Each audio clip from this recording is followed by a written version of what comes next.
juróom-ñeenti waxtu ci rajo Futurs Médias ñi ngi leen di nuyu di rafetlu bu baax ànd beeg nun xibaari wolof yi ci yaatal ngeen ci ànd ak Makumba Bey juróom benn néew ya teeri woon Cap Vert ca gaalu gànnaar ga résultat yi li mu wane mooy mooli Sénégal yi nga xam ne ñoo réeroon ci géej gi te jógee ko fii mu amee woon ca caaro yi suba la ñuy attee Xaadim Gueye Louga Serigne Daara ba jéngoon dongo ya Guet Ardo la ñu ne nag ko boole fa la dëkk am ñoo xamante ne nii nag am nañ cim tiit ndax dañ leen tëkku maire ba moom itam ca la bokk nee nañ nag fi mu ne nii dajale nañu fa lu toll ci ñaari téeméeri takk der lu ko ëpp AJS ni pexe ci boppam lees war a sàkk ci jéng yooyu mu dakk ba tey mbiri gone yi ñetti at la gouvernement bi bëgg kenn dootu fi taxawaalu ci mbedd yi ñaari junni ci ñoom nag ñu ni li ñu tàmbali woon fat yële jot nañ leen fee jëlee waa CEDEAO itam di ci nas yi pexe liggéeykat yi SDE ba tey ji déggoo amagul seen digganteek ministre bi grève bi di wéy nee nañu 4% la ñu bëgg suba 9h assemblée générale Guy Marius Sagna Babacar Diop ak ñi ñu àndal procureur def na jox seen i dossier kii di doyen des juges ba noppi nag léegi daal leen di wàññi ñuy fanaani waat commissariat Mokhtar Sourang bu FRN demoon seeti leen ni réew maa ngi dellu ginnaaw ñaareelu pàcc bi tàggat yaram Matar Ba daje club yi jóge woon Kees Maniang Soumaré la ñu ni fa la ñuy def ab gazon synthétique laataa ñuy xool nu ñuy lijjantee mbiri stade Lat Dior tour du web le marché bonne santé gan gi Modou Fall FNOPS moo ko jiite di opérateur privé stockeur yi ci njëlbéenu traite bi ak baykat yi leen won ginnaaw di jaay ñi nga xam ni ñooy fay lu ëpp. juróom-benni néew ya nga xam ni ñëpp ay mool lañ woon fekk Sénégal doon wër juróom-benni nappikat loolee nag boobee ba léegi ñu nekkoon ci doon xool ba xam ñoom waa Sénégal yi wala déet waaye test yi bi ñu ko defee ba noppi xam ne ñu di du ñoom gaal ga nag gànnaar la ñu wax ni ab numéroom la yoroon loolee nag di xibaar yoo xamante ne nii ñu ngi ko jëlee ci ñi topp mbir mi.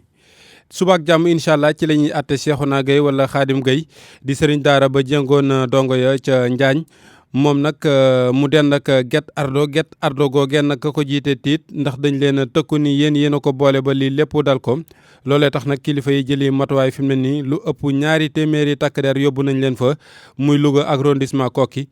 Abraham Paul Pouy. ñenn ci askan gi nga xam ne Njaañ lañu dëkk dañoo bëggoon dal ci ñi nga xam ne Guet Ardo lañ dëkk te nekk ci seen dëkk le 27 novembre bi ñu génn ñoom nag dañoo soupçonné ne image yi nga xam ne mu ngi jàll ci réseaux sociaux yi di wane taalibe yi nga xam ne dañ koo jéng ku ko def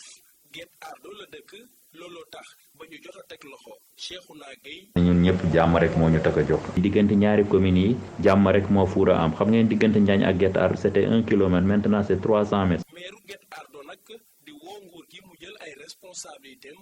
ba jàmm mën a am Talibou Ba moom mooy meeru Guet Ardo. état protéger ñu suñu citoyens yooyu suñu population boobu c'est sa population aussi surtout nos élèves qui sont des enfants ñu ngi leen di menacer depuis ce matin demee su verdict bi tombé nii lay demee lay demee donc ñu ngi lancer appel la paix. ginnaaw ay médiation ñaari xalifu dëkk yi def ko muy xalifu Njaañ ak xalifu Guet Ardo Talibou Ba di xam na ne xel dalagul ba léegi. commerce bi fa nekk mu fonctionner normalement élèves yi di jàngi jóge Guet Ardo jàngi ñu dem foofu jàngi normalement petit commerce yi nga xam ne les femmes ambulantes wala les électriciens wala les maçons ñu def seen liggéey ni mu waree kenn du leen wax dara kenn du leen bindu xatal surtout la violence verbale aussi. meeru Guet Ardo booleeg meeru Njaañ ak ñaari xalifu dëkk yi le ñoom nag lu ñuy woote mooy jàmm ak dal ak lu mën a génn ci verdict bi le mu nekkoon Abraham Paul Pouy Guet Ardo rajo Futurs Médias. jërëjëf Abraham ci gone yi la ñuy des ba léegi rawatina ñooñee nga xamante ne nii ñoo sulli coowul Njaañ li di nag waa AJS seen gis-gis ci mbir mi ñu ni war nañoo fexe ba mu dakk fi jóg fi abadan nag loolu di jëng yi am na loi boo xam ne moom lañ ci wote woon 2005 2006 jëfee ko lees war a def ñu ni tey ji ñu ci doon janoog taskatu xibaar yi Umu Jegaan Ñang. société civile di ñaawlu bu baax anam gu ñu yore woon taalibe yi ca Njaañ ci loolu ñuy ñaax nguur gi mu appliqué ci nu mu gën a gaawee loi bi ñu jagleel jëf ju ni mel Aïssatou Kanté di jëwriñu commission bi saytu ak yelleefu gone yi ca AJS. d'accord ñu ci yenn pratiques yi yu ñuy def xale yi parce que xale aussi dañ koy protéger. lu ñuy wax rek AJS dañu wax ni ki pour que la loi sur les daara ñu mun koo adopter parce que buñ ko adopter état bi moo ñu njaboote ñun ñëpp donc nu muy aaree système laïque bi noonu la nar a aaree système éducatif bi. muy ab sëriñu daara ba noppi bokk ci bile kuréel Ilimane Diagne di sàkku ñu siiwal bile loi. donc jàpp naa ne bu fekkente ni xam na ko léegi ñu vulgariser loi bi partager ko ba ñëpp xam loi bi lu mel noonu dootul dal mais loolu rôle état la mu def ko. rôle état la bu defee ay kayit dafa ay loi ay yooyu mu fexe ba ñëpp ñi nga xamante ni loi bi dafay tegu seen kaw ñu xam loi bi. ngir ñu mën a aar ndongo daara yi ca anam jamu waree Aïssatou Kanté jàpp ni état war na jagleel daara yi ab budget. enseignants yi dañ leen di former dañuy renforcer seen capacité donc maître coranique yi tamit dañ leen nar a renforcer seen capacité parce que si dëkk bi la ñu bokk te ñoom i tamit ñu ngi def lu mucc ayib mais nañ leen gunge il faut que l'état du Sénégal les accompagne ñu xool naka la état bi di def bu dugg ci biir daara yi renforcer capacité. naam nguur gi am na ci wàll waa AJS jàpp ni waajur yi itam kenn demul ñu des. gone yi ci mbedd mi tamit gouvernement bi bëgg na ci pexe ñu ni fii ak ñetti at bëgg nañu genn gote dootu xëy di taxawaalu ñu ni waa CEDEAO tamit ñu ngi ci nas ay pexe fan yi nga xamante ne nii nag doon nañ ko fi coow liñ ci jotoon def ñu ni 2 junni ci ñoom jëlee nañ leen ci mbedd yi boobee ba léegi dellu si wuñ ñenn ñi ñu ngi ci école ñeneen ñi ñu ngi ci feneen foo xamante ne nii moo gën fuuf ci ñoom. Abdourahmane Diallo ca Mbour ga ñu ko doon waxtaane. atum 2016 ba tey jii nii lu ëpp 2 junni xale génnee nañ leen ci tali bi bu ñu sukkandikoo ci kilifa yi. Sidi Gueye moo secrétaire général ministère de la femme de la famille du genre et de la protection des enfants. 2016 defoon nañu benn opération à peu près génnewoon nañu 1500 environ xale ci mbedd mi defaat nañu opération en 2018 ci période bu ndaw génnewoon nañ ci 600 et quelques. réew yi bokk CEDEAO ak Mauritanie fas yéene tëral ab stratégie ngir taxawu xale yi. ci biir espace bi am na kuréel bu ñu tëral mooy réseau africain de l'Ouest pour la protection des enfants loolu dafa lëkkaloo dëkk yi pour maanaam li nga xam ne programme yeeg politique yi nga xam ne ñu ngi koy def jëmale ko ci xale yi ñu koy saytu ñu koy améliorer mais également ñu fexe ba dëkk yëpp di ko appliquer. fii ci Sénégal sax pàcc yu bari commencé nañu waxtaan ndax li ñu bëgg rek fii ak ñetti at benn xale bañ a taxawaalu ci mbedd mi. Niokhobaye Diouf mooy directeur de la protection des enfants. fii ak ñetti weer dañ tàmbali gannaaw ba ñu jëbbalee njiitu réew mi li nga xam ne noonu la leen yéene maanaam nase mbir mi ak la muy laaj tamit si koppar su ko jëbalee ba mu joxee ndigalam incha allah ñu tàmbali mbir moom te yaakaar naa ne du benn fan du ñaari fan waaye dañu ne fii ak ñetti at yaakaar nañ ne benn xale dootu nekk si mbedd bi. fukk ak juróomeelu ndaje bi nga xam ni réseau Afrique de l'Ouest ñoom ñoo ko amal ak seeni ñooñ li ci mbébét bi rek mooy ñoom ñëpp ku nekk wax nan lañu war a mën a taxawee ba ndaw ñi ci réew bu ñu mënti dem wala ci réew bu ñu mënee ne tëral ab stratégie ba duñu taxawaalu ci mbedd yi. RFM Mbour Abdourahmane Diallo. Guy Marius Sagna Babacar Diop ak ñeneen ñi ñu àndal tey jii demaatoon nañ ca kaaf ga ca tribunalum Ndakaaru yaakaaroon ni procureur dina leen jot waaye daa jébbal dossier ba doyen des juges ba pare daal leen di wàññi commissariat la ñuy fanaani waat Mokhtar Sorok nag ni lii ñu def jarul lii lépp dellu ginnaaw cim réew nongu la doon firndeem ñu déglu ko ci micro Barthélémy Ngom. dañu am lu ñu metti trop parce que wax dëgg yàlla Sénégal war na weesu fu nit di waxe xalaatam ñu koy jàpp wala du ko fitnaal nañu fàttaliku ni Sénégal benn parti moo fi amoon ñu dem ba mu nekk ñeent dem ba ñu ubbi ba ku nekk di wax syndicat yi reconnaître wuñu leen woon mais loolu xeex la bu metti am na ñu bàyyi seen bakkan ci loolu am na ñu tëj ci loolu ñu dem ba nga xam ni wax dëgg yàlla démocratie bi fi mu toll waratuñu jàpp nit parce que dafa war a xalaatam ci constitution bi dafa may citoyen bu ne nga wax sa xalaat manifester dafa nekk loo xam ni droit constitutionnel la wax li nga xalaat dafa bokk ci li la yoon may li mu may citoyen bu ne kon bu ñu gisee ay nit ci 2019 ñu jàpp ay nit parce que simplement dañu dem di manifester loolu ñun dañ koy naqarlu daf ñuy metti moo tax ñu ñëwoon li leen massawu li indi suñu solidarité parce que li ñu def nii jàpp nañ ni Sénégal yëpp lañ ko def jàpp bi ñu leen jàpp du rek ñoom lañ jàpp waaye dafa nekk loo xam ne dañu salfaane démocratie bi dañu salfaane liberté yi alors mais également dañ ciy profito pour lancer un appel au président de la République ni ko nañu bàyyi ñi ñu jàpp parce que jàpp bi amul njëriñ jàpp ay nit parce que dañu wax seen xalaat amul njëriñ donc nous lançons un appel et nous exigeons leur libération immédiate maintenant fu mel na taxaw présidence de la République wax sa xalaat mais tey jii ñoom mais tey am nañu mbokk appel ñoo xam ne ba ñu amee leen naq dañ fa dem taxaw fa est-ce que yàq nañ foofu dara. mu nekkoon kon nag kii di Matar Sorong ci micro Barthélémy Ngom juróom-ñeenti minutes gannaaw juróom-ñeenti waxtu ci rajo Futur Média. RFM rajo askan wi. liggéeykat yi SDE fa ñu ŋànkoon ba léegi yàbbi wuñ ko 15% rek ñu ni tax nag grève bi di wéy nde juboo mujjul am ci ndaje mi amaata ji seen digganteeg ministre bi assemblée générale la ñu woote suba ak jàmm bu 9h jotee Elimane Diouf secrétaire général bi sànq ci téléphone beeg Ndate Diop. liñ ci mën a jàpp dañuy ne bëriwul parce que bi ñuy dem foofu liggéeykat yi par rapport ak négociation démb yi mooy bu ñu demee rencontré ci ministre bi vraiment travailleurs yu SDE nee nañ suñu revendication spécifique mooy bu ñu wàcc au-delà des propositions qu'on avait fait initialement, moins 15%. Le gouvernement a dit que nous dépasser 10%. Et nous aussi, nous avons dit qu'on ne peut pas descendre au-delà de cette discussion. Moi, nous répartir entre Yen, SONES, ONAS et SDE. Nous, on lui a fait comprendre que le SDE est pour nous yok cette partie capitale future société. Et que si nous mandat n'est pas de SONES, ONAS. Sur cette base-là, on ne s'est pas encore entendu. kon amul dara lu changé fi ngeen jàppoon ba léegi fi ngeen ngoy. waaw fi mu nekk nii de gisaguñ daal de la part de l'État yokkute bu jar ñu dellu ko. àllarba ci suba 9h dañuy dajewaat pour évaluer ak liggéeykat yi. xool ban jéego la ñuy defaat par rapport ak suñu plan d'action. mu nekkoon Elimane Diouf ñu wax ci wàllu campagne bi tey ji ministre bi. campagne njaayum gerte bi ministre de l'agriculture ci assemblée nationale ñu ko doon nattal budget mu ni nag tey jii mu tàmbalee di traite bi gouvernement bi jël na matuwaay yëpp ngir lépp mën a jaar yoon Mohamed Alimou Ba. député yi ci lu bëri jot nañ wax ci mbay mi joxe jiw bi qualité semence yi naka noonu itam problème am matériel agricole nu ñuy saasaxee léeg-léeg sa matériel boobule député de l'opposition Déthié Fall moom nag nee na régime président Macky Sall day maquiller chiffres yi ci wàllu autosuffisance alimentaire. Si on prend le reste du Sénégal, y compris. boo xoolee chiffres yi ngeen di joxe man jàpp naa ni chiffres yi ngeen maquillé la ndaxte boo boolee lépp dépassé wu leen 700 000 tonnes ci wàllu riz walte lu ngeen déclaré mooy 1 million ak lu topp loolu dëgg naka noonu itam mbayum gerte gi chiffres yi ngeen di joxe du chiffre yu dëgg.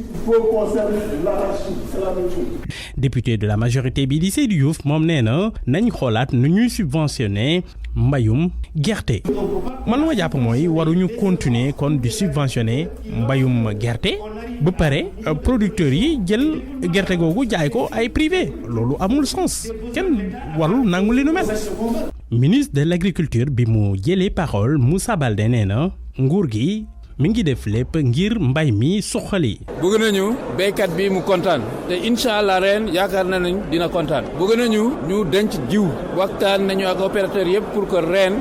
ñu denc jiw pour déwén parce que bu ñu ko dencul déwén duñu béy. projet de budget ministère de l'agriculture et de l'équipement rural jot nañ ko adopté ñu def ci lu ëpp téeméer ak juróom fukki milliards ak ñaar dafa wàññeeku nag par rapport ak année bi ñu génn loolu lu ko waxal mooy bu ñu sukkandikoo ci ministre du budget am na ay projet yoo xamante ni daanaka dañoo jeex kenn du leen reconduire ci 2020 bi. ku dencul jiw ren ji bu déwénee doo bay dégg ngeen ko kon ci gémmiñu ministre de l'agriculture Moussa Baldé ñeneen ñoo xam ne moo leen jaboote te fi mu ne nii nag ñu tiit lool di ñu fare ca Matam nga xam ne ñoom yaakaaruñu taw bi li ci ëpp ci seen mbay foofee ci dex gi lay jógee waaye nag ay inondation dafa amoon ba yaakaar nañ ne daal boo moytuwul dina metti lool fi mu ne nii Ali Bandel Niang. moo ne sax de noppeeguñu xayma li nga xam ne ñàkk nañ ko maanaam nërmeel bi production agricole bi nërmeelu ren gannaaw taw bi nga xam ne ñëwul woon bu baax a baax mbay mi nga xam ne nag moo yore woon yaakaar gi tamay jafe-jafe yu metti lay jànkoonteel ndaxte nag ci nawet gilee bi doxub Sénégal bi yéegee ay téeméeri hectare moom yàqu nañu maanaam inondé nañu woon di ay périmètre nag yi nga xam ne seen ay borom sax jotuñoo dem ci campagne bi Ibrahima Thioub mooy seen njiit. On est obligé d'arrêter la campagne de cette année on n'a pas pu aller en campagne. waaw ren moom xam nga leen donte taw bi amul doxub Sénégal gi feesoon na ba mu jéggi dayoo mu daal di wutali tool yi ay téeméeri hectare jot nañoo inondé gisuñu dara nag du benn ndimbal lañu gis ba tax sax am na ñoo xam ne sax dugguñu woon campagne boobu itam bokk na ci jafe-jafe yu njëkk. non nous n'avons pas pu aller en campagne au niveau du casier de Matam. waxtu wi na nga xam ni ñu ngi may dëgmal di wutali campagne bi ñu dippee contre saison froide ni ndox mi ñàkkee ci dexub Sénégal gi kat tiital na baykat yi. Il y a le fleuve qui a complètement baissé et il y a même des périmètres qui peinent vraiment à terminer leur campagne. li ñu xaw a jaaxal kay moo di gannaaw ñëpp xam nañ ni ren taw amul woon donc dugub amul yaakaar yëpp ngi aajo woon ci mbayum irrigué bi maanaam mbayum ceeb bi waaye tey jii li ñu tiital moo di ñi nga xam ne sax demoon nañu campagne wóoru leen ndax xam dinañu boucler seen campagne ndax dex bi wàcc na wàcc bu jéggi dayoo tiitaange moom am na ren kilifa yi foog ñu jóg taxaw pour que ndox mi mën a ñëwaat ci maintenir l'eau au niveau du fleuve. ci fàttali nag am nag léegi ñaari at njiitu réew mi di président Macky Sall moom moo interpellé woon kilifa yi OMVS ba ñu daal di feesalaat dexub Sénégal gi ci jamono yooyee sax xanaa moo suturaaloon baykat yi nga xamante ni dañoo lottoon gannaaw ñàkkum taw bu fës bi fi amoon na mu nekkoon sa naataango Ali Bandel ñaa fii ci doonu Matam pour RFM. jóge ci baykat yi wax ci mbulaañ say Eurogerm ak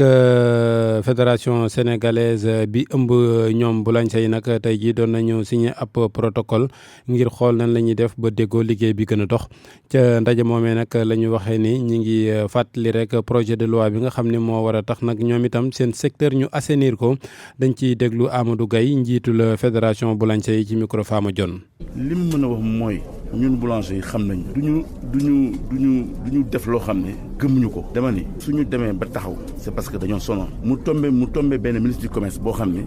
lépp luñ ko mën a wax mooy naka laay fexe ba jàppale boulanger loolu la waral ñu def benn projet de décret boo xam ne tous les acteurs pendant 6 mois ñu tënk lël ko jox ko président de la République pour mu signer ko nee na leen léegi président mi ngi si taxaw ñun loolu la ñuy xaar projet boobu dafa am solo projet boobu dafay régler problème boulanger définitivement tey dañoo signé ak convention ak Eurogerm bu loolu génnul mais la ñu signé day fourage ndaxte boobaa yàqu-yàqu bi nekk secteur bi faaw mu dañ kenn du investir fi mu toll nii xaalis ci boulangerie te leeru amul décret léegi nag bu ñu signé lii ci indi ñu matériel yu baax par exemple mais day na fekk ñu assainir secteur bi loolu la ñu demandé lu waaye ubbi ful fu mu la neexee lu waaye jaay mburu nu mu la neexee mais ba pare ñu xas boulanger naan da ngeen salte da ngeen def nii loolu lañ bëgg mu dem. ñeneen ñoo xamante ne ni ñoom itam bëgg nañ mu gën a leer ci seen secteur di ñi yóbbu nit ñi Màkka muy voyagiste privé yi te yor agence de voyage yi léegi nag am na xeetu patronat goo xamante ne ni sanc nañ ko tey jii di ak kuréel ñu ni lañu ko sas la ca jiitu mooy gën a rataxal diggante bi ak administration bi rawatina ci démarche yi nga xam ne moom la ñuy def ak li leen féewale fi mu ne ak délégué général bi ñoom voyagiste privé yi Pala Mbeng moo jiite kuréel gi ñu déglu ko ci micro Salimata Aw. ndaje bi ñu dajee ñun ñi nga xam ne dañuy liggéey ci wàllu agence de voyage ak location de voiture ak tourisme xam ne loolu mooy suñu secteur ñu ne nag léegi ndaje mbooloo mi ñu dajale ñi ciy bokk critère bi tax nga bokk ci mbooloo mi mooy da nga am licence su ministère du tourisme te tax nga exister comme agence de voyage donc loolu moo tax tey ñu créer le patronat des agences de voyage du Sénégal ci biir waxtaan nag ci la ñu jël seen xalaat ak seen yaakaar yépp teg ko ci suma loxo waaw donc xam naa loolu comme laaj nañ ko danaa ci jéem a apporter tuuti sama xalaat apit wax ci li ma xam parce que dama am habitude di wax ci waxu aj maanaam tey jii fi may waxee ci sama xam-xam mooy maanaam bu doon fukk juróom-ñeent yi réglé na kon defe naa benn bi nga xam ne moo ci des benn boobu dépendrewul ci délégué et damay remercier délégué général ci grandeur bi mu am ndax juum nangu ko kilifa yu bari duñ ko nangoo def waxuñu ne ku amul yaataa doo organiser pèlerinage déedéet du loolu dañu wax ne agence yaataa yi maanaam bu ñu demee ba toll ci war a dugg ci portail bi pour génn ay visa ñu ne ko amul yaataa doo accéder ci portail bi mais amuloo yaataa mais am nañ ñu am yaataa da ngay jaar ci kam yaataa ñun yàgg nañoo bootante. pour man RFM mooy rajo bi gën a jege askan wi. RFM rajo bi jaamu seen soxla. session extraordinaire bi njiitu réew yi UEMOA yi di amal fii ci réew mi gannaaw ndajem démb ba tey jii nag ñu ci doon waxtaanee kenn ku nekk loo war a def lamb sa poos ngir ay wa ca Sahel ak terrorisme ba daal di dellu ginnaaw ñu ni ci saasi ak waxtu wa kenn ku nekk na génne téeméeri million teg ci taabal ñu seeg a xool lu ñuy def ba avancé ak yeneen xalaat yi di ko wéyal dañ ci ànd ak sunu ndaw la ca gox ba di Abdou Diouf Diagne. li tukkee sa ndaje ma ci ab bataaxal lañu ko tënk Abdallah Bourayma di ki ko jàng juróom-ñetti njiitu réew yu Afrique soowu jant yi nga xam ne ñoom ñoo bokk ci kuréel googu di xam ne ni daañu jàppale su lu tolloog téeméeri million ci xaalisu Amérique ñetti réew yi nga xam ne nag terroristes yi ñoom la gën a sonal afin de contribuer de façon urgente fexe nag si daar di wut ay koppar yoo xam ne danañu ko jox réew yi nga xam ne nag na jamono ji terroristes yi dañ leen a sonal conférence bi nag daal ne xam ne dina génnee lu gaaw a gaaw lu tolloog téeméeri million ci xaalisu Amérique daal di koy jébbal nag réew yooyu lee koppar yooyu ñu leen jox nag dafa nekk rek mandarga goo xam ne mooy dëggal li nga xam ne waxoon nañu ko fii ne dañoo fas yéene dugal suñu loxo ci xeex wàllu terrorisme ci lu tolloog ñaar téeméeri million ci xaalisu Amérique pour lutter contre le terrorisme bëgguñoo yem foofu sax ndax nee nañ dañu teg fond boo xam ne dañ cey dajale ay koppar ngir gën a mën a xeex ak li nga xam ne mooy terroriste yi pour la mobilisation de ressources financières ngir nag gën a mën a dajale sax ay koppar yoo xam ne moo ëpp yi nga xam ne moom la ñu nattoon jàpp nañ nag dinañ daal di créer li nga xam ne nag moom mooy ab fond boobu dinañu gën a may ñu am xaalis boo xam ne dinañ gën a mën a xeex ak ñi nga xam ne nag ñoom ñooy terroriste yi régional de sécurité. président bu conférence des chefs d'état bu UEMOA di Alassane Ouattara ak ay naataangoom di xamle ni rafetlu nañ lool ni élection yi nga xam ne moo doon am ca Guinée Bissau daal di doxee. RFM Rufisque Abdou Diouf Diagne. njiitu Pastef nee na Domingos Simões Pereira lay jàppale ci élection présidentielle bay am ca Guinée moom moo jiitu ci premier tour bi mu noppee. mu ni daal mooy ki nga xamante ne nii fi mu ne nii moom la ñu war a jàppale ci Afrique fi mu war a jëm ci wàllu intégrité ak indépendance moom sa bopp gi ñu bëgg wan ginnaaw yenn lobby yi nekk ci Afrique ak ci àdduna bi ñoom ñaar nag ñu yónnee communiqué boo xam ni yónnee nañ ci ab photo bu ñu bokk toog tey jii ci Ndakaaru lañ ko doon defee. tàggat yaram Ndate maa ngi lay nuyuwaat. di la fayaat Makumba. ñëgg-ñëgg yewoon ca sa dëkk ba Kees tey jii ñu doon ko lijjanti ca kanamu ministre des sports. mu mel ni gindeeku nañu diggante ñi nga xam ne rek ñoom ñoo di collectif bi boot club yi yëngutu ci wàllu football foofu ca diwaanu Thiès ak Matar Ba tey ci am ndaje waxtaan nañu ba mel ni juboo am na ci wàllu infrastructure yeeg fan la ñuy footballé la mu xamle moom moo di lii di stade Maniang Soumaré dinañ fa teg ab gazon synthétique lu jëm ci stade Lat Dior nag nee na dinañu teg ci weeru ko janvier lii di comité de gestion bi nga xam ni moom mooy xool naka la ñuy utiliser ak gën a ñoŋal boobu stade Matar Ba gannaaw ndaje bi lañ ciy déglu. dañu am mbégte daje ak collectifu club bu Thiès yi ma am mbégte félicité leen aussi xam ne réew mi li koy dalal mooy waxtaan bokk jumuwaay te ku nekk kiy protéger morom loolu bu ñu ko defee defe naa ne résultat yi ñu bëgg ci footballu Thiès danañu ko am bien évidemment kilifa yu yem ñoom bu ñu ñëwee ba fii mënuñu bañ a wax problème mu infrastructure waaye du revendication parce que gëstu nañ ba xam fan la ñu jëm ak ñoom te toog nañ lu yàgg Lat Dior doxuloon Maniang Soumaré rek la ñu amoon te tey xam nañu ne Maniang Soumaré ak FIFA ak fédération dinañ falal gazon synthétique te xam nañu it lan la gazon naturel attan moo tax tey li ñu fi dajale mooy waxtaan ba xam nan la ñuy sauvegarder li nga xamante ne mooy Lat Dior mais nan la ñuy def it ba Maniang Soumaré gaaw a dox pour que club yi jafe-jafe déplacement yi ñu doon am mu xaw a wàññeeku defe naa ne Pape Sidi Albouri ak ñi ñu àndal yëpp ak nawetaanu Thiès ñëpp xam nañ taxawaayu Thiès ci footballu Sénégal ak sportu Sénégal kon am kuréel gu mel ni ñëpp ñoo ci war a dugal seen loxo ñëpp war a def ni ñoom loolu dina xeex violence fan yi nag dinañ ñëw Thiès pour monter comité de gestion bi pour li yoree Maniang Soumaré nga xamante ñoom ñii acteurs yi ñoo koy bokk ànd ci ak directeur du stade sous l'autorité du gouverneur pour que effectivement stade ba ñu mën koo yaxanal gérer ko ba mu mën di abriter tout le temps des compétitions internationales mais aussi bu mën a jëriñ l'ensemble des clubs de Thiès. mu nekkoon Malal Junior ji mu nekkoon Matar Ba ci micro Malal Junior Diagne ci wàllu infrastructure googu la ñuy des dem ba ca Bambey foofu moom ñu yëngutu ci wàllu tàggat yaram tey jii dañoo wàccoon ca mbedd ma la ñu bëgg moom moo di ñu yeggale lii di stade municipal ba nee nañ na nag liggéey yi dafa bari lool moo taxit doyal nañ ci jébbal nañu ab mémorandum di ab bataaxal kii di préfet ba Ousmane Ka kenn ca ñoom ci micro Babacar Diouf. gën nañu ko dig pour defar ko te gisuñu dara jeunes yu Bambey yëpp jug tey góor jigéen mag ak ndaw ñu jug ànd def benn bloc pour def suñu dox ñaxtu si dal ak teey loolu moo waral tey ñun ñu jug def marche bi tàmbalee ko stade jaar fi ñu jaar yëpp ba yegg si fii ngir rappeler ñi nga xamante ni ñoo ko waxoon muy suñu autorité compétente yi di tàmbali si président de la république jaar si ministre Matar Ba ak bépp kilifa boo xamante ni yaa ngi nekk di ci liggéey ñu fàttali leen ne liñ fi diggee woon bi ñu fi ñëwee en 2017 fii nga xamante ni moo nekk terrain gare waxoon nañ ko ne stade Bambey nañ ko tàmbali ñu dem ba juróom benn weer après ñu envoyé fi benn équipe technique ba ñëw stade bi xool mais dañoo génnaat dem liñ fi indi woon jotoon nañ si matériel sax dañ ko yóbbuwaat ñun nag affaire bi jaaxal ñu lool nekkuñu fi di saaga kenn nekkuñu fi di xas kenn waaye nag jot na ñu rappelé ki nga xamante ni moo diggee woon lim diggee woon ñu def ko ndax ni ko olof di waxee digge nag bor la. dig boobu kañ la woon. dig boobu depuis premier ministre bi mu fi nekkee ancien premier ministre Boun Abdallah Dionne wax na ko fi en juin 2017 bi mu ñëwee si campagne yi wax na ko fi Matar Ba ñëwaat na fi beneen final boo xam ne réitéré ko ne stade Bambey bokk na ci projet yi nga xamante ni avancé nañ ci ba am nañ sax acquéreur am nañ sax benn entrepreneur boo xam ne moo ko war a tàmbali muy Mbaye Faye kooku bi mu fi ñëwee aussi indi woon na fi ab benn équipe technique pour xool stade bi nan la liggéey bi war a demee waaye booba dem nañ wax nañ leen si dal ak teey def nañ point de presse pour rappeler leen pour arrêter leen tey jii def nañ marche boo xamante ni si jàmm ak salaam ak dal tamit li si des nag mooy na nga xam ne ñoom li ñu waxoon nañ ko def buñ ko deful tamit yeneen jeunes yëpp yeneen li ñuy def ñun mën nañ ko. Mbaye Faye mooy defar stade yëpp ñu wéy. ñu dem ca biti réew ca France ak Ligue 1 ca France lu ñu doon wéyal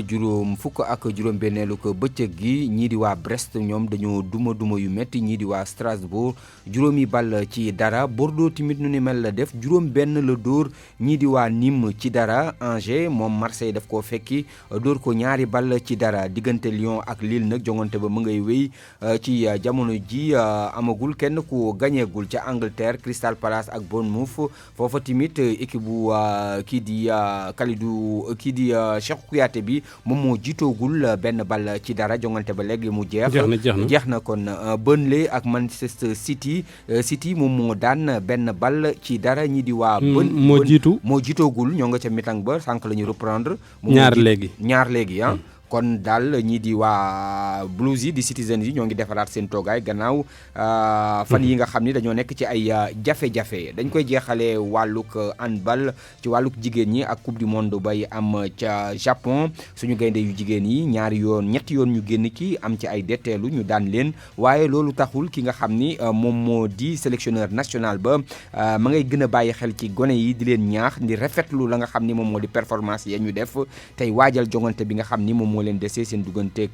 Roumanie dañ ko ciy déglu moom Frédéric Boujan. On est vraiment très très content de la prestation de l'équipe. am nañ mbégte bu baax ci taxawaayu jigéen ñi yëngatu ci handball ñu jongante yi di gën a bëri rek coono bi di gën a feeñ ndax am na si ñoom ñuy door a teewe jongante yi ñi mel waxtaan ak ñoom nag ba ku si nekk xam nga li nga war a dolliwaat terewul ne jigéen ñi am nañ xarañte bi leen may ñu jàkkaarloo équipe yu gën a mag yi jomul ne ni ñuy jongante mën na leen a may ñu bokk ci juróom-ñetti équipe yi gën a xarañ bu fekkee ne dem nañ bay bañ lu tolloog fanweer jàpp ñeent fukki simili loolu lu baax la kon man dama leen di jaajëfal ak ñi leen di jàppale léegi nag ñu ngi noppalu ngir jaamaarloog Roumanie ni ki ëllëg bu ñu xamee ne tolluwaay jongante bi dafa am solo rek danañ gën a góorgóorlu waaye jongante bi ñu génn daal dal na xel. Très très encourageant qui montre qu'on est sur la bonne voie. mu nekkoon Frédéric Boujan mi tàggat gone yu jigéen yooyu yëngutu ci wàllu handball ñu leen di ñaanal rek xëy na ñu dem ci coupe du monde ba jóge fa ak benn victoire. amiin du web bi ñoo ne ceeg Mamadou Omar Ba. dal leen ak jàmm Macky Sall àdduna ci 3e mandat biñ koy waxal weer yële weesu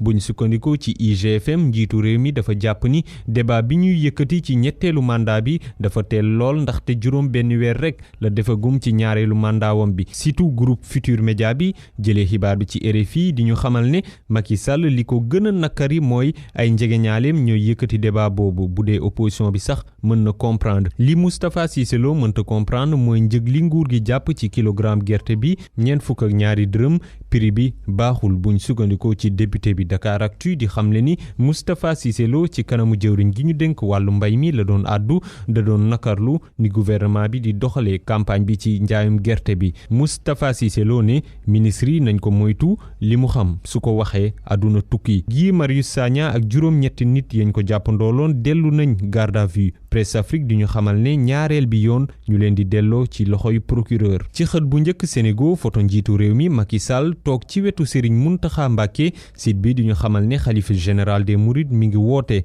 dal ci mbiru taalibe yi ñu enchaîné woon ca Njaañ li wóor ba wóor mooy suba la ñuy xam fu ñuy mujjee ak yoon yokkute bi ci facture courant bi Seneweb ñëwaat na ci Senelec dafa ni woon jaboot yu gën a néew doole yokkute boobu du leen laal waaye loolu bu ñu sukkandikoo ci Seneweb dara amu ci yokkute bi fépp lañ ko nemmeeku amul kenn ku ci mucc tàggat yaram Ballon d'Or France Football fësal na liste vote yi Seneweb mi jot ci document bi di wane réewu Afrique yi woteelul Sadio Mané bokk na ci Nigéria Côte d'Ivoire Guinée-Bissau Maroc Cap-Vert ak yeneen réew waaye site bi di xamle ni yeneen réew yépp yu gën a jege Sénégal Sadio Mané lañ teg ci kaw biñ daan voté tour du web fii la yam di leen jaajëfal. jërëjëf Mamadou Omar ñu agsi ci tollantik le marché àndaat ci ak Seydou Nourou Ba. dal leen jàmm site d'information di foofu ñu amee xibaar mu ngay sonal ñi di presse écrite ñu sax gis ni mel ci terrain bi ci avenue Cheikh Anta Diop wala sax boo dugg université bu Ndakaaru quotidien d'information yi daanaka doxatuñu bu baax a baax ñenn sax ci ay jaaykat dañoo jàpp ne yooyu la site d'information ñoo leen sonal quotidien sax yu ci gën a sonn ñooy US Sport.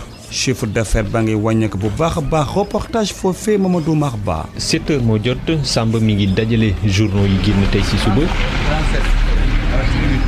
ak site yu bëri yi moom dafa jàpp ni njaay mi dafa wàññeeku. le constat c'est que sûr et certain que suñu gain dafa wàññeeku bu baax a baax waaw dañ daan am par rapport ak bu njëkk amatul quoi bon n'empêche quand même mu ngi dox ndànk-ndànk waaw mais quand même y a eu quand même une chute de revenu boo xamante ni laal nañu bu baax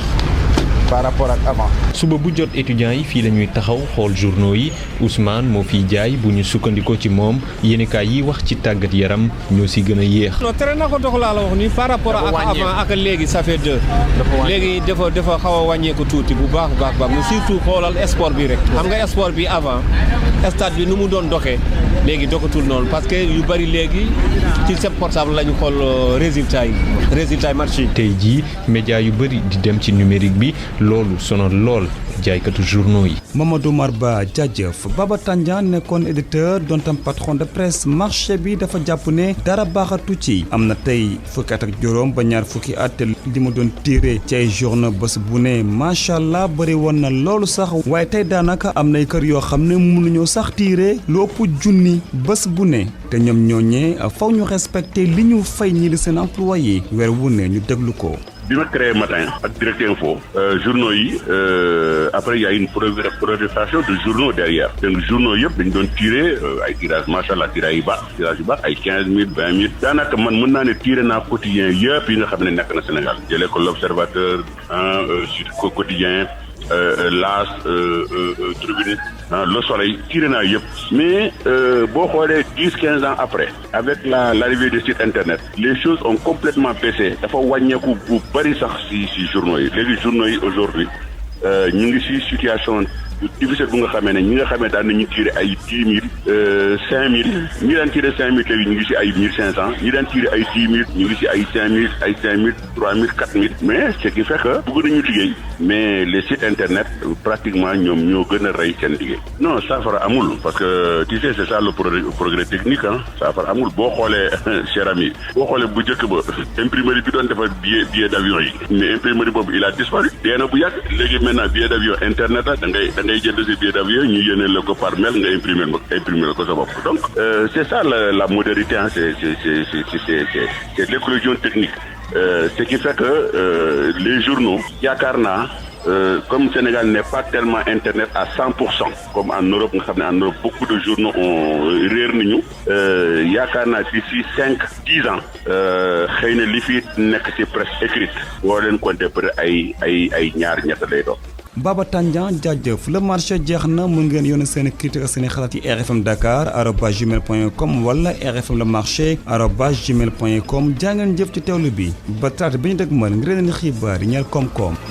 ñu tollanti bonne santé àndaat ceeg Nafissatou Sylla. daleen ak jàmm. ci diiru sedd gi nag gis nañu ni dina bëri ñoo xamante ne dañuy daw utali docteur ndax ay métit yu ñuy yëg ci seeni yax loolee nag am lu koy waxal bu ñu sukkandikoo ci Cheikh Seck di physiothérapeute. xam nga nit ku nekk yaramam deret bi dafay circuler deret nag pour mu circuler normalement il faut que mu am li ko delaat mi ngi mel ni rek su ma la waxoon ni boo amoon sa diw ñor nga teg ko soo ko bàyyee noonu dafay gelaw mais boo ko tegee ci naaj bi dafay nekk diw donc loolu mooy facilité bu fekkee ni tàngoor la sang bi mën a circuler normalement mën a dem ci cellules yi nga xam ne ñoo mën a alimenter lépp loo xam ne muscle la wala lu jëm ci biir corps loolu aussi valable na ci articulation yi parce que articulation dafa wax di bouger pour mën a sécréter li ñuy wax liquide synovial boobu importance am moo di dina servir d'amortisseur mais dafa am un rôle nourricier boobu dina empêcher yenn phénomènes yi nga xam ne ñooy am ci yenn genre rhumatisme yi. suñu physiothérapeute bi nag di joxe ay tegtal ngir ñu daal di mën a moytandiku yenn jafe-jafe ci sedd bi yu ñu mën a indil nag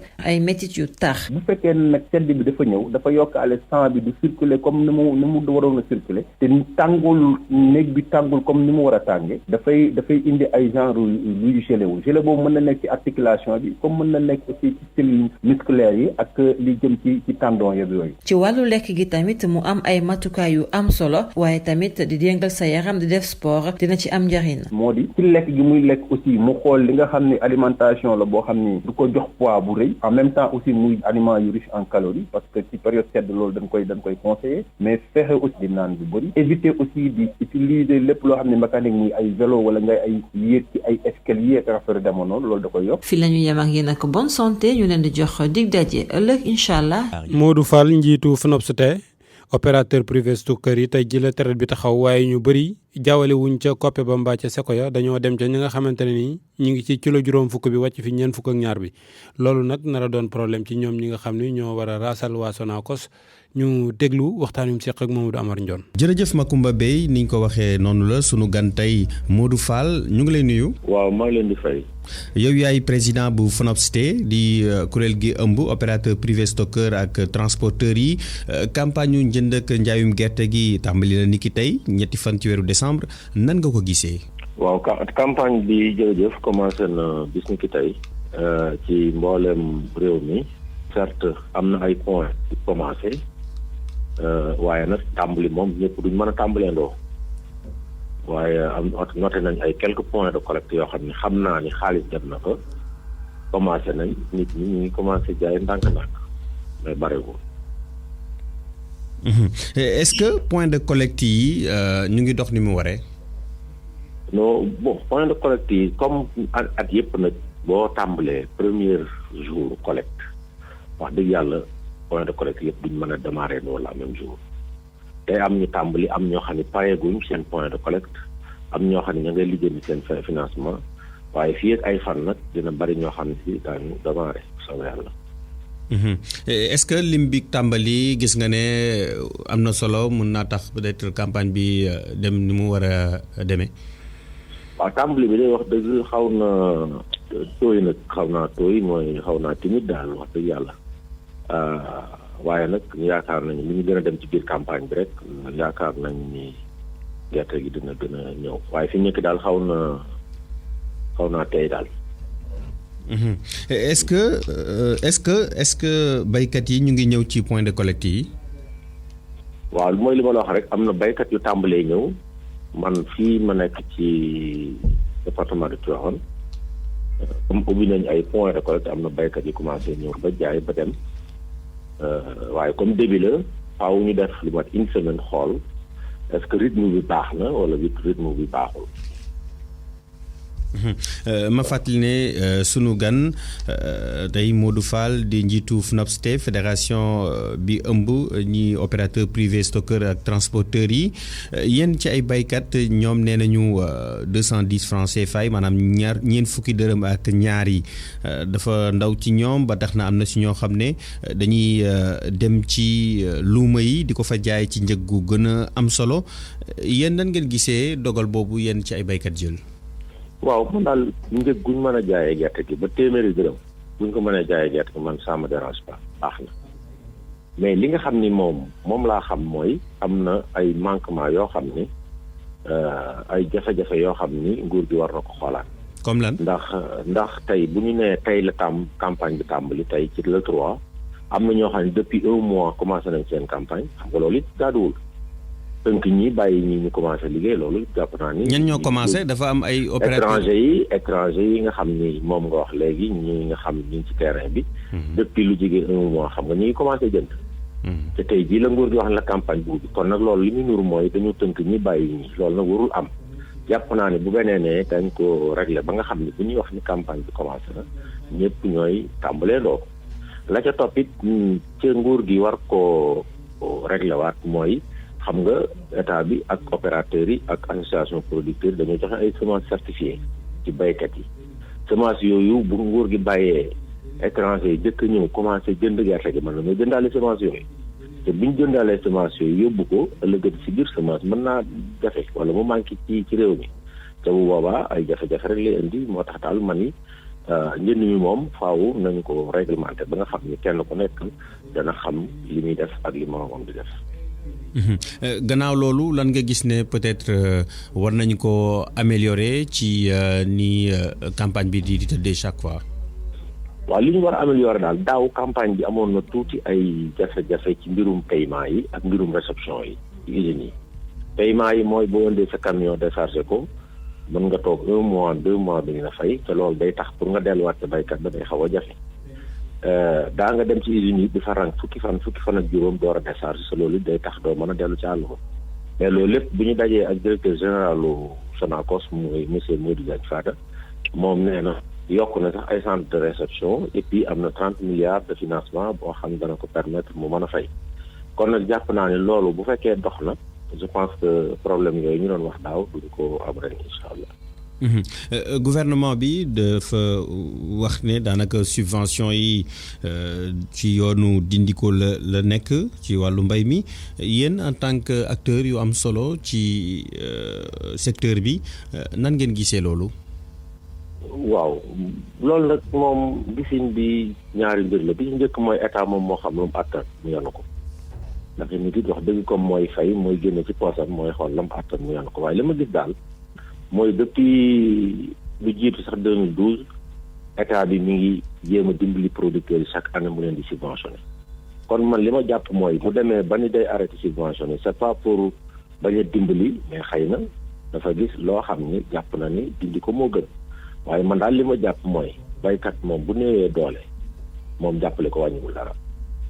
subvention nag ñaari niveau la bi ma xam ci ñu dindi ko nag. bi ma xam ci ñu dindi ko mooy subvention bi nga xam ne mooy dem ci usine yi mooy tey bu usine bi jëndee 210 état bi récompensé ko selon prix ya am bitim réew différence boobu waaye semence yi moom gëwuma ni état delloogoon na ginnaaw ci subvention bi subvention collecte bi daal laa dégg ñu ni moom dellu na ci ginnaaw. ci wàllu bor yi yaa ngi ko doon junj sànq ñaata la leen nguur gi amel wala bokk nguur gi fay na lépp. nguur gi li mu ñu amel semence yi ñu joxe nga xam ne moom lañ joxe nawet du wàcc nii nga xam ne ñu ngi koy jënd nii état bi fayaguñu ko loolu nag la ñu wax ni bu ñu ci mënee fay lu am solo ngir nu mën a fay suñu banques yi pour mën a defaat ay demande de financement yu bees dana nu dimbali lool ci campagne bi. fekkiwul ni nag du ñu dem campagne ñun danañu dem campagne mais nag li ma lay wax mooy nit moom bu dee dem di xeex yi day yor ngànnaay te ngànnaayul opérateur moom mooy xaalis te it opérateur boo ci gis mi ngi endetté ndax semence yi ñu génn kon nag li gën mooy état bi def effort pour dugal dara ci xaalis bu pour ni opérateur yi gën a mën a am xaalis pour que liggéey bi gën a mën dox loolu nag tekkiwul ni du ñu dem campagne dañuy dem campagne ak suñu moyen de bord li ñu amal suñu bopp ñu yóbbu ko donc waaye daal ñu ngi ñaan état bi dugal ci bor bi ba nga xam ne dara ñu mën a nekk à l'aise ci campagne bi defe ko ni nga xam ne noonu la mu ci ayib daal. bor bi ñaata la toll. bor bi nag exactement mënuma la wax ni temps la parce que loolu fi ne ministère bi rek daanaka moo ko yor mais daal li ma xam mooy semence yi ñu joxe ak céréales yi moom fayaguñ ci dara. mënoo ko xayma ci globalement ñaata milliards. globalement xawma ko parce que des fois am na année yoo xam daañu am vingt et quelques milliards dina am année boo xam daañu dem ba 30 milliards xaw ma nag ren fan lañ toll. est-ce que buñ ko fayewul fi mu toll nii du am tuuti njeextal ci seen campagne. waaw mooy li ma la wax rek xam nga tey man su fekkee damaa war a am fonds de roulement boo xam ne dafa tollu nangam awuma ko faaw mu impacté ci li may def. mais nag su fekkee ni tey état fay na dinaa mën a am suffisamment de l'argent banque parce que banque bi dana ma lebalaat boobaa nag dina gën a mën a doxal campagne bu état bi fayee daal la nit ñi di gën a nekk à l'aise te campagne yi comme ni nga ko waxee ay acteurs ñoo ko seq opérateur bi am na ci wàll état bi am na ci wàll banque yi am nañ ci wàll usines yi am nañ ci wàll day def ni nag kenn ku nekk bu defee wàllam rek campagne bi dana mën a dox yaakaar naa ni nguur gi ci boppam xam na responsabilité de campagne parce que ragal naa ni lim ñu ameel dana ko joxe bu soobee yàlla. ci wàllu doomu gerte bi est-ce que gis nga ne ren qualité bi ma nga fa. qualité bi moom ren ñaari qualité moo fa am ñi nga xam ne dañoo jiwoon ci ñi mu njëkk ni am nañ qualité bu baax mais ñi nga xam ne dañoo jiwoon ci ñaareelu nji bi ñooñu qualité bi xaw naa wàññeeku loolu nag mooy li nga xam ne moo nekk ci terrain bi ca sunu gan ñooñu ñoom. daanaka qualité bu baax bi lañ bëgg a gaaw jënd ko balaa opérateur yi jëpp ñu jënd ko génne ko réew mi te loolu nag mën naa di jafe-jafe ci semence. sunu gan Modou Fall di njiitu FNAPST di kuréel gi ëmb opérateur privé stockeur ak transporteur yi ci Sénégal Sonacos gis nañu am na financement ci campagne bi ndax yéen sentir ngeen ne kër googule mu ngi doxal. waaw moo financement rek moo ko war a mën doxal ak réception bu gaaw ca daje nañu ak moom altine ci suba wax dëgg yàlla lim ñu tegal ci taabal bi dal na suñu xel mooy xam nga moom usine yi daanan Lindiane la daan réceptionné Diourbel SEIB ak Louga ak Ziguinchor léegi ren nee na ubbi na centre de réception Kolda ubbi ren centre de réception Tamba ak Kaffrine donc day mel ni kon fi ñu daan décharger yokk na ci ñetti centre de réception kon loolu mën naa gaawal mbir bi te nee na teg na xaalisam ku décharger mu fay la loolu moom wax dëgg yàlla su fekkee ni loolu moo am bi ni mu ko waxee mu ni 30 milliards a ngi tege yoo xam ni moom ku décharger mu fay la kon nag loolu mat xel dal na ci wax dëgg yàlla àgg guñ ca waaye xel nag dal na ci nag bu baax a baax. yeneen opérateurs yi nag ndax yéen a ngi jokkoo ak ñoom. yeneen opérateur usines yi. non waaw. yeneen usines yi ci def. ñu ngi jokkoo ak ñoom huiliers yeneen yi ñu ngi jokkoo ak ñoom waaye ñoom daal li ñu xamle woon mooy bu fekkee état bi joxewul subvention ñoom duñu mën a liggéey ci huileries yi donc loolu nag defe naa ni ba léegi ñaa nga ca loola waaye nag lu mu ci mën a doon daal man nee naa leen waxtaan la laaj filière bi moom kenn mënul dem bàyyi sa morom dañuy waxtaan ba kenn ku mën a dem rek dem waaye état it bu nee mënuma mënoo ca lu bari. jërëjëf Modou Fall. merci beaucoup. ma fàttali ne yaay njiitu FNAPST fédération bi ëmb opérateur privé stockeur ak transporteur yu Sénégal.